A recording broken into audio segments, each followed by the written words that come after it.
नमस्कार, स्वागत है आपका जी बिजनेस में। मैं हूं दीपक डोभाल और आप देख रहे हैं आपकी खबर आपका फायदा। ईवी यानी कि इलेक्ट्रिक व्हीकल्स अब पहले से ज्यादा सुरक्षित होंगे। सरकार ने इस सेक्टर में सेफ्टी नियमों को सख्त करने का मन बना लिया है। इसके लिए ड्राफ्ट गाइडलाइंस जारी कर दी गई हैं और इन पर इंडस्ट्री, एक्सपर्ट्स और पब्लिक की राय मांगी गई है। सरकार ने पिछले दिनों इलेक्ट्रिक टू व्हीलर्स में आग लगने की घटनाओं के बाद एक कमेटी बनाई थी। अब इसी कमेटी के सुझावों को 1 अक्टूबर से लागू करने का इरादा है। आज हम इसी मुद्दे पर चर्चा करेंगे। इंडस्ट्री और एक्सपर्ट्स से जानेंगे कि ईवी को सुरक्षित बनाने के लिए ड्राफ्ट गाइडलाइंस क्या पर्याप्त हैं, इसमें कुछ और चीजें जोड़ने की जरूरत है या कुछ घटाने की भी जरूरत है। चर्चा करेंगे खास मेहमानों के साथ, लेकिन पहले ये रिपोर्ट देखिए।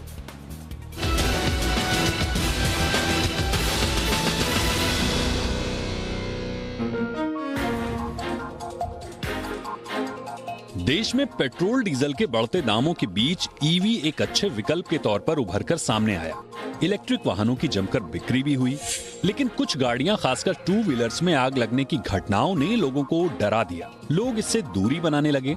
इस साल अप्रैल के बाद ओला इलेक्ट्रिक, ओकिनावा ऑटोटेक और प्योर जैसे कंपनियों के कुछ टू व्हीलर्स में आग की घटनाओं ने सरकार को सचेत कर दिया। सरकार ने ईवी को ज्यादा सुरक्षित बनाने के लिए एक समिति का गठन किया। इस कमेटी की सिफारिशों को ही सरकार 1 अक्टूबर से लागू करना चाहती है। इसमें कहा गया है कि इलेक्ट्रिक वाहनों में बैटरी की गुणवत्ता, वायरिंग की quality, on board charger, battery pack का डिजाइन और इंटरनल सेल शॉर्ट सर्किट ही आग लगने की बड़ी वजह है। इन्हें सुरक्षित बनाने के लिए इसमें कई बदलाव किए जाने की जरूरत है। परिवहन मंत्रालय ने कमेटी की सिफारिशों के आधार पर 29 अगस्त को AIS यानी वाहन उद्योग मानक 156 में संशोधन किए हैं। इन संशोधनों में इलेक्ट्रिक पावर ट्रेन के साथ L कैटेगरी के मोटर वाहनों के लिए अलग नियम होंगे। वहीं M और N कैटेगरी के मोटर वाहनों के लिए अलग से नियम बनाए जाएंगे, जिसे ईवी कंपनियों को मानना जरूरी होगा।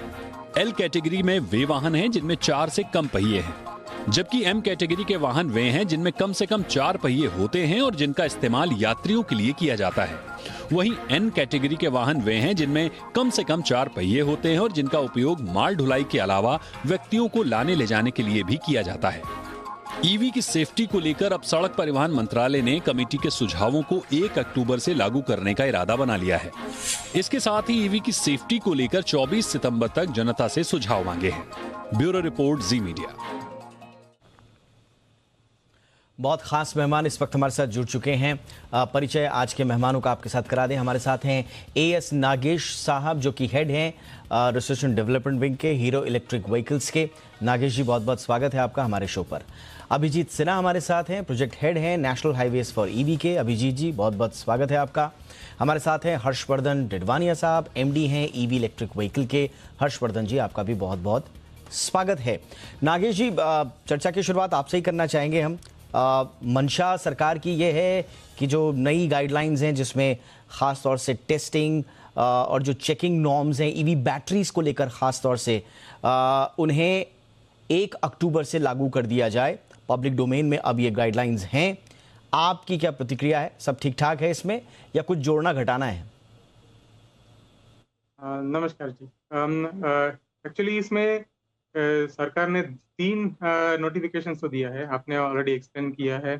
AS 156 है वो लाइट व्हीकल्स के लिए, और AS 38 है कुछ 4 व्हीलर्स के लिए, और तीसरा है एक कन्फर्मिटी ऑफ प्रोडक्शन, ये भी है, वो अक्टूबर 1 से जारी है। सो मैं AS 156 के बारे में इनिशियली बताता हूँ। ये हमारा SMEV मैन्युफैक्चरर्स से एसोसिएशन से ये है दैट ये 156 का अमेंडमेंट जो अभी अनाउंस किया है 4 दिन पहले, ये बहुत अच्छा चेंजेस है इसमें। पहले एक AS 048 था और इसे AS 156 ऑलरेडी 2019 में अनाउंस किया था, 2021 में, और एक अमेंडमेंट भी आया था, और ये दूसरा अमेंडमेंट है। सब अमेंडमेंट्स और ये 156 इतना बेंचमार्क तो सेट किया है। It is a very advanced or progressive set of rules or testing guidelines which have come in. And from the Association of the Manufacturers of Electric Vehicles, हम ये move welcome करते हैं। It will increase the standard of safety testing of batteries, and जो अभी in the industry the fear which the customers have and the users of electric vehicles about अच्छा fires. I think this will अच्छा go Nagesh away, जी, and this standard is a very interesting one to alright, come in. अच्छा आप welcome तो कर रहे हैं इन guidelines को, लेकिन ऐसा तो नहीं है कि इसमें कुछ मैन्युफैक्चरिंग कॉस्ट बढ़ जाएगी, क्योंकि सरकार कह रही है कि साहब सेफ्टी फ्यूज आपको लगाना अनिवार्य है, इसके अलावा आपको अलार्म सिस्टम लगाना पड़ेगा, ऑडियो विजुअल जो होगा, इसके अलावा आपका बैटरी मैनेजमेंट सिस्टम को आपको कंप्लीट चेंज करना है, ऑनबोर्ड चार्जर डिज़ाइन जो इसके अलावा ऑनबोर्ड चार्जर के अलावा डिज़ाइंस ऑफ बैटरी पैक है वो भी चेंज होगा, बहुत सारी चीज़ें करने के लिए कहा है। तो ऐसा तो नहीं है कि कॉस्ट बढ़ जाएगी? इसमें जब यह सेफ्टी का मामला है, मुझे लगता है कॉस्ट का बढ़ने का इतना we must not pay attention और we must not be so worried, ठीक है। क्योंकि इन जनरल हम SMEV का मेंबर से बात किया है and most of them are already working on these technologies. ये जनरली जो डिजाइन बेस्ट प्रैक्टिसेस कहते हैं वो अभी मिनिस्ट्री ने स्टैंडर्ड में कन्वर्ट किया है और टेस्टिंग स्टैंडर्ड्स भी डिफाइन किया है, वो डिजाइन प्रैक्टिसेस कैसे टेस्ट करना है। So इससे मुझे लगता है there are technically it is an advanced set of guidelines which has come in the new standard, and definitely there is a cost implication, but मुझे लगता है when the safety of the user is in mind, कि Absolutely. ये cost increases तो हम देखना है। इसमें actually मुझे लगता है और challenge है to meet the timeline, क्योंकि अभी इसमें there are some guidelines for cells, मतलब जो हमारा इंटरनेशनल सेल सप्लाई चेन है वो भी थोड़ा चेंज करना पड़ेगा, वो हमारा हाथ में इतना डायरेक्टली नहीं होता है। सो इसलिए मुझे लगता है हाँ, the challenge is not about cost मैं or about the आऊंगा technical details, but it is about the timeline needed to implement these changes. Technical details पे जो काम करना है उसके लिए आपको और समय चाहिए होगा। मैं आऊंगा इस चैलेंज पर, थोड़ा सा अलग से बात करेंगे। अभिजीत जी के पास मैं आना चाहूँगा। अभिजीत जी, जिस तरह का माहौल ईवीज को लेकर देश में बन रहा है, अभी आज जो गाइडलाइंस आ रही है, जब मैंने इनको पढ़ा कि इसमें क्या क्या चेंजेस आ रहे हैं, तो पहले तो मैं चौंका कि ये गाइडलाइंस के बाद अब आ रही है। मतलब आपको सेफ्टी फ्यूज अब मैंडेटरी किया गया है, इससे पहले सेफ्टी फ्यूज नहीं था। आपको 4 मैंडेटरी सेंसर्स अब लगाने होंगे ताकि क्विक डिटेक्शन हो सके, वो इसका मतलब है अब तक नहीं था। इसके अलावा आपको सफिशिएंट, चलिए सेल टू सेल स्पेसिंग जो डिस्टेंस है वो तो चलिए बैटरी मैनेजमेंट सिस्टम का हिस्सा हो गया, लेकिन ये बुनियादी चीज़ें कि आपका सेफ्टी फ्यूज नहीं है या अलार्म सिस्टम नहीं है, चलते फिरते बम के ऊपर चल रहे थे सारे के सारे ग्राहक। सर,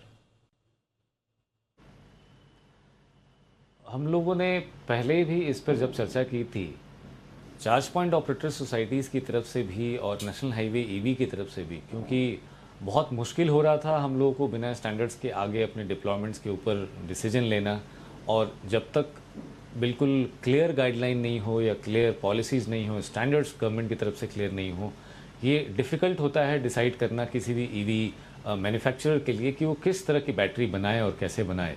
सो जब तक ये स्टैंडर्ड्स बहुत क्लियर नहीं थे, जिन लोगों ने बैटरीज बनाई, बेची गई, बिना टेस्टिंग के भी बैटरी बिकी, कई सारी चीज़ें आपके इन्वेस्टिगेशन में निकल करके आई। लेकिन 4 मेजर टेक्निकल जो दिए गए थे, इसमें रिकमेंडेशन दिए गए थे, उसमें बैटरी फेलियर आइडेंटिफिकेशन बहुत इंपॉर्टेंट था, जिसको टू एन एक्सटेंट ये जो गाइडलाइंस आई हैं वो उसको मेज़र करने की, उसको अकाउंटेबल करने की कोशिश कर रही है। दूसरा बहुत ज़रूरी था connectivity, transfer, BMS and control. So BMS का क्या इस्तेमाल है, सिर्फ BMS लगा देना गाड़ी के अंदर और उस BMS का व्हीकल के ऊपर कंट्रोल होना, ये 2 अलग अलग चीज़ें थी। आई थिंक अब उसका कुछ कंट्रोल इसमें जैसे डिस्क्राइब किया गया है आग से बचाने के लिए हो पाएगा। 2 अभी भी जो टेक्निकल रिकमेंडेशंस थी अभी इसमें कवर नहीं हो पाई हैं। आई एम श्योर वो पॉलिसी का हिस्सा ज़्यादा है, वो स्टैंडर्ड का हिस्सा नहीं है। मॉनिटरिंग, टाइमिंग रिकॉल के लिए कि अगर आप बैटरी को मॉनिटर नहीं कर रहे हैं, टाइमली रिकॉल नहीं कर पाएंगे, तो मॉनिटरिंग तो ऑब्वियसली पॉलिसी का हिस्सा होगी। और लास्ट बट नॉट लीस्ट कि बैटरी की रूटीन टेस्टिंग होते रहनी चाहिए ताकि आपको पता चले कि किस बैटरी का वोलेटाइल बिहेवियर है। सो ये 4 रिकमेंडेशन में से 2 चीज़ें स्टैंडर्ड्स में आई हैं और इनका इतने कम समय में स्टैंडर्ड्स का क्लियर होना आना, ये काबिल तारीफ़ है। हम इम्प्लीमेंटेशन लेवल पर कितना लेके जा पाएंगे, ये थोड़ा समय लगा सकता है। इसमें इंडस्ट्री को साथ मिल करके काम करना पड़ेगा। अगर सवाल है मेरा, कनेक्टिविटी की बात करती है। अभिजीत जी, मेरा एक सवाल था, ये जैसे कन्वेंशनल फ्यूल जो व्हीकल्स होते हैं उनमें फिटनेस का रहता है, फिटनेस सर्टिफिकेट होता है, समय समय पर आपकी फिटनेस की जांच भी होती है। ईवीज में ऐसा कुछ होता है क्या? हाँ, ये रूटीन टेस्टिंग और मॉनिटरिंग उसी का ये हिस्सा दोनों है। चीज़ें ईवी में हमने रिकमेंड करी थी, ये अभी तक स्टैंडर्ड्स में नहीं है और आई थिंक ये स्टैंडर्ड का हिस्सा होंगे भी नहीं, ये पॉलिसी का हिस्सा होंगे। ये standards only for the product है और आप उनको पार करते हैं तो आप बैटरी बेच पाएंगे, इसके लिए स्टैंडर्ड बनाए जाते हैं। All right. ओवरऑल पॉलिसी जब जाएगी तो उसमें डेफिनेटली इसका हिस्सा बनाया जाएगा। बिल्कुल, क्योंकि ये बहुत जरूरी होगा, अगर नहीं है। इंपॉर्टेंट चीज़ है कि हाँ। आप बताइए हाँ, बताइए ये बहुत ज़रूरी है। तीसरी एक इम्पॉर्टेंट चीज़ है कि इंडस्ट्री को साथ मिलकर के काम करना पड़ेगा। इन स्टैंडर्ड्स को लास्ट पॉइंट नहीं माना जाना चाहिए। अगर स्टैंडर्ड कनेक्टिविटी की बात कर रहे हैं तो इंडस्ट्री को ई सिम की बात करनी चाहिए। स्टैंडर्ड्स अगर मॉनिटरिंग की बात कर रहे हैं तो इंडस्ट्री को मॉनिटरिंग के लिए प्रॉपर फ्रेमवर्क बनाकर AI, ML, आर्टिफिशियल इंटेलिजेंस और मशीन लर्निंग के साथ हमेशा बैटरीज को मॉनिटर करना चाहिए ताकि कभी कोई घटना होने से पहले अपने आप उसको इस्तेमाल से बैटरी को हटाया जा सके। बिल्कुल। हर्षवर्धन जी के पास चलते हैं। हर्षवर्धन जी, पहला तो गाइडलाइंस पर आपके रिएक्शंस को भी मैं जानना चाहूंगा, और दूसरा जैसा कि नागेश जी ने भी कहा कि टाइम बहुत कम है, ये जो गाइडलाइंस को लागू करना है, इतने सारे अमूलचूल परिवर्तन कैसे करेंगे मैन्युफैक्चरर्स या मेकर्स, ये एक बड़ा चैलेंज होगा। इस पर आपकी क्या प्रतिक्रिया है सर? सर, पहले तो गवर्नमेंट ने जो अभी रेगुलेटरी नॉर्म्स चेंजेस किए हैं या अमेंडमेंट्स लाए हैं, ये overall I believe has been a very good thing for overall industry in times to come. May be अभी in a short run phase हमें इसको इन अ डिफरेंट पर्सपेक्टिव देना पड़ेगा कि may be in the short term we manufacturers and the industry players को कुछ challenges आएंगे इसको अडेप्ट करने के लिए, इसमें शिफ्ट होने के लिए टाइम भी लगेगा, कॉस्ट का भी इम्प्लीकेशन आएगा। But if we all work with the right intent then I don't think कोई भी चैलेंज डिफिकल्ट है जो नहीं हो सकती है। But yes, in the long run these will have a very positive impact on the entire industry. जितने hazards हम उसको काफी हद तक मिनिमाइज कर देंगे। उसके अलावा हमारी गाड़ियां और बेहतरीन हो जाएंगी, they will become more efficient. कि हम बैटरी, आप देखेंगे sir, battery and charger, more so over battery एक इलेक्ट्रिक व्हीकल की is the most critical component. And अगर हम अपने बैटरी को प्रोटेक्ट कर रहे हैं, बैटरी की एफिशिएंसी बढ़ा रही है, तो हमारी गाड़ियों की भी एफिशिएंसी और प्रोडक्टिविटी बढ़ेगी। हम उनका जितना ख्याल रखेंगे, हम इनडायरेक्टली गाड़ी का उसी प्रोपोर्शनेट में ख्याल रखना है। बट ये टाइमलाइंस हम लोग को थोड़ा चैलेंज देगा। For that we'll have to work. हमें माने even 24 hours will be less I believe, but ठीक है, we'll try to match up to it. And जो थोड़े महीना 2 महीना के 3 मंथ्स के सेटबैक रहेंगे, that we'll all have to accommodate to see the greater good for the industry. Accommodate कहाँ करेंगे सर? ऐसा तो नहीं है कि पास ऑन कर देंगे ग्राहकों को कि भाई हमारा तो अब महंगा पड़ गया, अब आप ही दो इसके पैसे? सर, अब देखिए, जितना हम अब्जॉर्व कर पाएंगे, जितना हम कॉस्ट को नॉमिनाइज रैशनलाइज कर पाएंगे, हम उसके लिए तो डेफिनेटली काम करेंगे। But with new features, new safety measures, then definitely गाड़ियों की दाम भी थोड़ी बढ़ेंगी। जैसे आप देखेंगे जब BS4 से BS6 का चेंजेस हुआ था इन 2019, तब भी व्हीकल्स का कॉस्ट बढ़ा था। तो this will be a part and parcel sir. All right sir. वैसे मैं आपको बताऊं, सेफ्टी को लेकर ना ग्राहकों को थोड़ा पैसे देने में कोई झिझक नहीं होगी। ग्राहक तो यही कहता है आप सेफ्टी फीचर्स लाइए तो सही, पैसे हम दे देंगे, वो चॉइस हमारी है, आप हमारे ऊपर छोड़ दीजिए। हमको अगर कम कीमत वाली गाड़ी लेनी है और उसमें थोड़ा सेफ्टी से कॉम्प्रोमाइज़ करना है तो वो मेरी चॉइस है कि मैं कहाँ जाता हूँ। लेकिन अभी तक क्या हो रहा था कि सेफ्टी फीचर्स ही नहीं थे। अब गाइडलाइंस आई हैं, इंडस्ट्री के लोग हमारे साथ हैं, बहुत पॉजिटिवली ले रहे हैं। कहा यह जा रहा है कि ये एक गेम चेंजर साबित होंगी ये गाइडलाइंस। तो देखते हैं कि कैसे सरकार, इंडस्ट्री और ग्राहक इस पूरे के पूरे ईवी इकोसिस्टम को आगे बढ़ाते हैं। तो नियम ऐसे आने वाले हैं ईवी से रिलेटेड जो कि गाड़ी को ज्वाला बनने से रोकेंगे। आपने बहुत सारी खबरें ऐसी देखी होंगी जब इलेक्ट्रिक व्हीकल्स में आग लग गई, और इसको लेकर एक खासी चिंता न सिर्फ आम उपभोक्ताओं में बल्कि पूरी इंडस्ट्री और सरकार के माथे पर भी दिखी। और अब जो गाइडलाइंस आई हैं, कुछ अमेंडमेंट्स हुए हैं बेसिकली, तो उनके बाद ये कहा जा रहा है कि अब एक आमूलचूल परिवर्तन ईवी सेक्टर में होने वाला इन गाइडलाइंस के बाद, और ये ज़्यादा सेफ्टी फीचर, सेफ्टी मेजर्स से भरी हुई होंगी।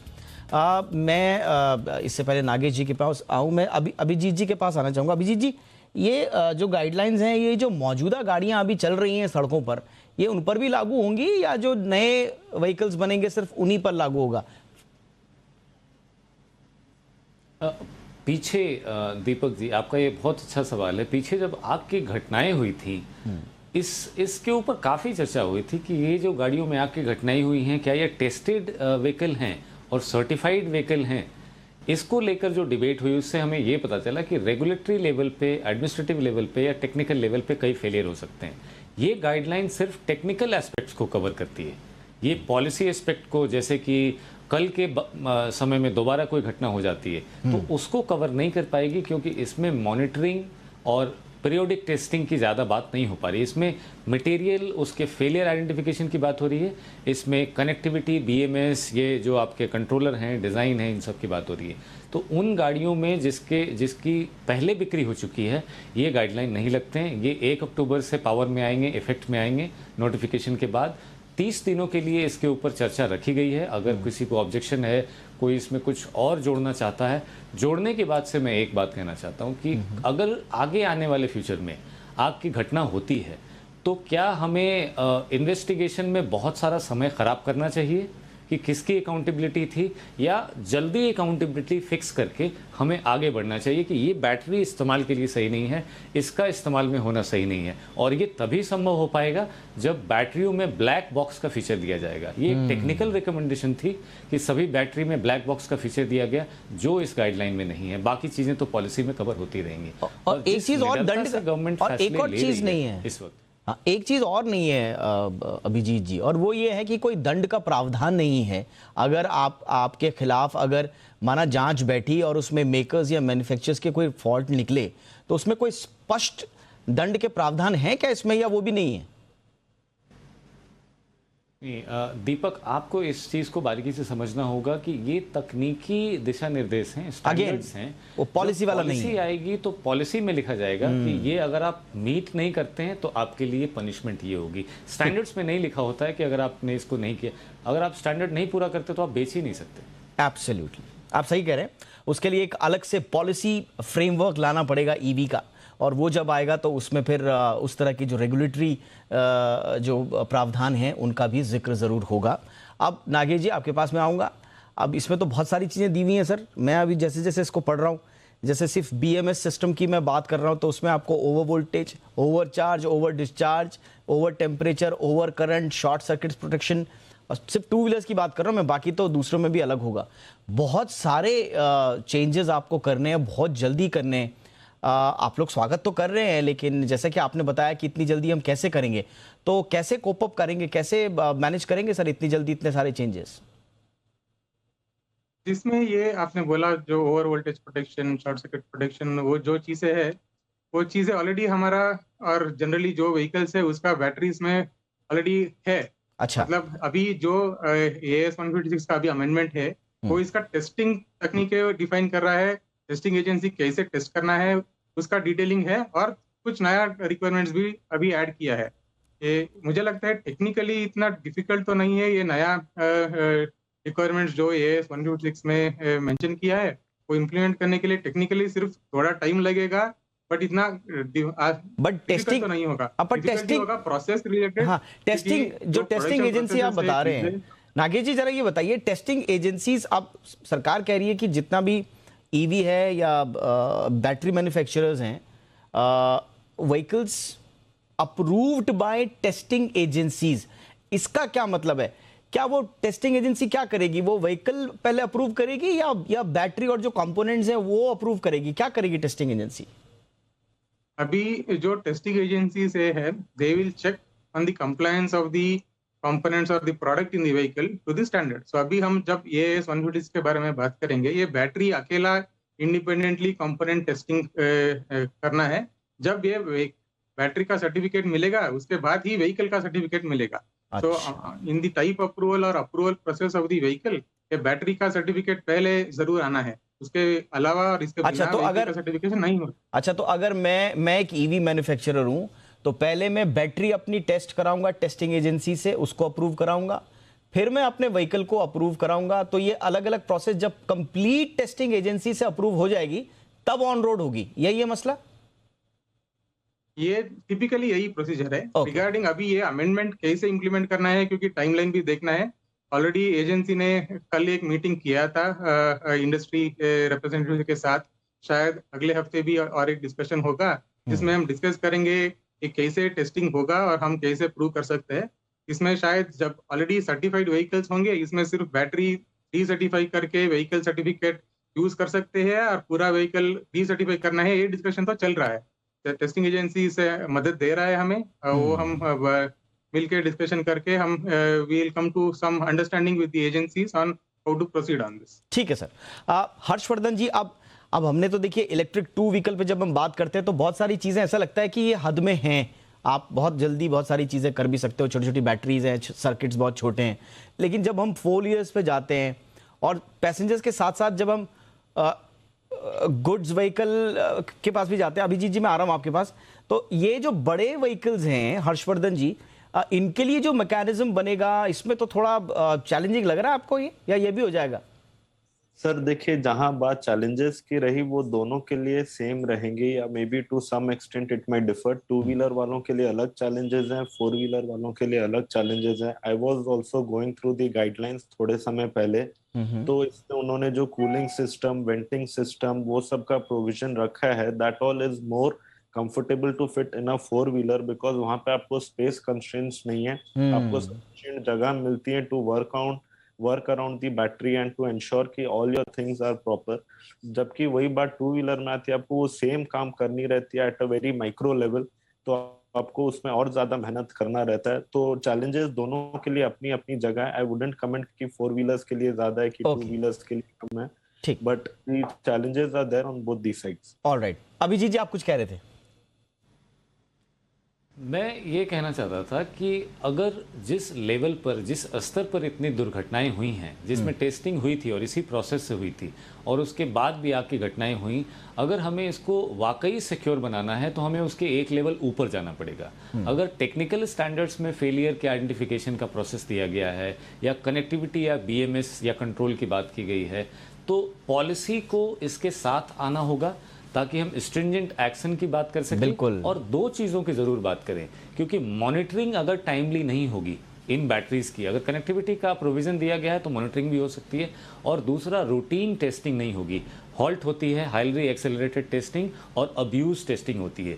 ये दोनों टेस्टिंग फिजिकल इम्पैक्ट के लिए, हीट के लिए, वाटर के लिए होती हैं।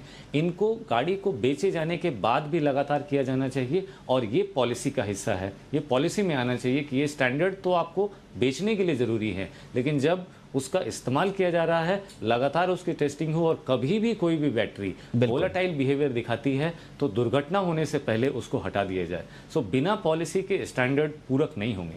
एब्सोल्युटली, आपने बहुत इंपॉर्टेंट बात बोली। और जो ईवी पॉलिसी जो कुछ स्टेट्स ला भी रहे ना, जैसे पंजाब अभी लेके आया है, बड़ी चर्चाओं में भी रहा, अभी 2-3 दिन पहले इन्होंने अनाउंस किया है, तो उसमें भी उन्होंने इलेक्ट्रिक व्हीकल्स की मैन्युफैक्चरिंग को प्रमोट करने की बात कही है। लुधियाना, जलंधर, अमृतसर, पटियाला, भटिंडा ऐसे शहरों में ज़्यादा से ज़्यादा ईवी ला पाएँ, ये उन्होंने कहा है नई पॉलिसी में।